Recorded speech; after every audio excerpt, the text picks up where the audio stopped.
गोरखपुर में मंगलवार को समाजवादी पार्टी के वरिष्ठ नेता और विधानसभा में नेता प्रतिपक्ष माता प्रसाद पांडे पहुंचे, जहां उन्होंने भाजपा सरकार पर कई मुद्दों को लेकर तीखा हमला बोला। जिला जेल में पूर्व सपा जिला अध्यक्ष श्याम यादव से मुलाकात करने पहुंचे माता प्रसाद पांडे ने मीडिया से बातचीत के दौरान कानून व्यवस्था, फर्जी एनकाउंटर, महंगाई, डीजल पेट्रोल की कीमतें और पंचायत चुनाव जैसे मुद्दों पर सरकार को घेरा। लेकिन बड़ा सवाल यही है, क्या प्रदेश में कानून व्यवस्था वाकई सवालों के घेरे में है या विपक्ष इसे राजनीतिक मुद्दा बना रहा? और क्या पंचायत चुनाव में देरी सरकार के लिए नया विवाद खड़ा कर सकती है? पूरी खबर जानिए इस विशेष रिपोर्ट में। माता प्रसाद पांडे ने सबसे पहले प्रदेश में हो रहे कथित फर्जी इनकाउंटर को लेकर सरकार पर निशाना साधा। उन्होंने सपा प्रमुख अखिलेश यादव के बयान का समर्थन करते हुए कहा कि उत्तर प्रदेश में चुन चुन कर पीड़ित वर्ग के लोगों को निशाना बनाया जा रहा है। उन्होंने दावा किया कि यह मुद्दा विधानसभा में भी उठा चुके हैं। माता प्रसाद पांडे ने कहा कि प्रदेश में जो एनकाउंटर हो रहे हैं वे निष्पक्ष नहीं बल्कि चयनित तरीके से किए जा रहे हैं। उनका आरोप था कि सरकार राजनीतिक और सामाजिक आधार पर कार्रवाई कर रही है। उन्होंने कहा कि अगर कानून व्यवस्था सही होती तो किसी विशेष वर्ग को लेकर लगातार सवाल नहीं उठते।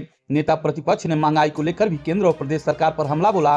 उन्होंने प्रधानमंत्री नरेंद्र मोदी के पुराने बयानों का जिक्र करते हुए कहा कि जब देश में कांग्रेस की सरकार थी तब महंगाई को लेकर लगातार बयान दिए जाते थे, लेकिन अब उन्हीं के शासन में महंगाई कई गुना बढ़ चुकी है। उन्होंने कहा कि आज आम आदमी सबसे ज्यादा परेशान है। रसोई गैस से लेकर रोजमर्रा की जरूरत तक हर चीज महंगी हो चुकी है। जनता को राहत देने के बजाय सरकार सिर्फ दावे कर रही है। तो क्या जो इनकाउंटर हो रहे हैं वो इनकाउंटर हो रहे हैं, वो गलत हो रहे हैं, फर्जी ढंग से हो रहे हैं। जाति और धर्म की अब ये भी देख के किया जा रहा है। अच्छा, देश की राजनीति गैस और पेट्रोल के हाहाकार मचा हुआ और किसान परेशान है, इसको लेकर क्या कहेंगे? देखिए, अब इसके बारे में बहुत मैं नहीं कहना चाहता, इतने कहना चाहता हूँ कि ये तो कह रहे थे कि 1 साल का हमारे पास पेट्रोल है, गैस है, इनका कहाँ चला गया जो वादा था? कहा नहीं रहे थे वो प्रधानमंत्री जी, न गैस की कमी है, न डीजल की कमी है, न पेट्रोल की कमी नहीं। पेट्रोल पंपों पर जाओ, देखो केवल लेकर किसान पेट्रोल पंप वाले वापस कर दे रहे हैं। ऐसे में किसान की लड़ाई चल रही है और किसान कह रहे भगवान के भरोसे है।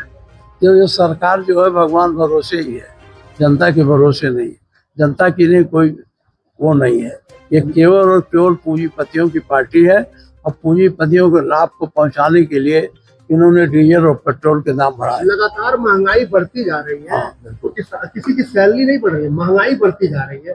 आम आदमी जाए तो जाए कहाँ जाए? देखिए, ये महंगाई को जब ये आए थे माननीय प्रधानमंत्री जी 14 में चुनाव लड़ने, तो इन्होंने कांग्रेस पे बड़े आरोप लगाए थे कि इतनी महंगाई। उस समय से आज कई गुना बढ़ गई।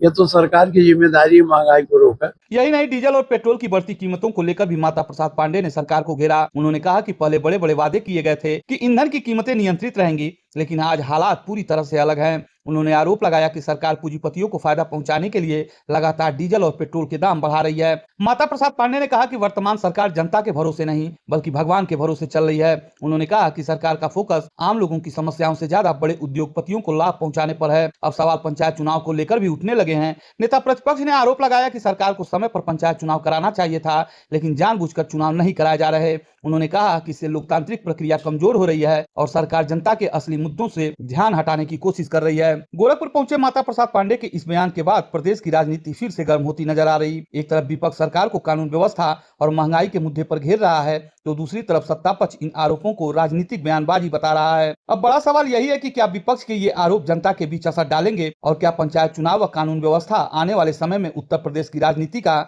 बड़ा मुद्दा बनने वाला है। फिलहाल इस खबर में इतना ही। बाकी अन्य खबरों के लिए बने रहे हमारे साथ और देखते रहें गोरखपुर फर्स्ट।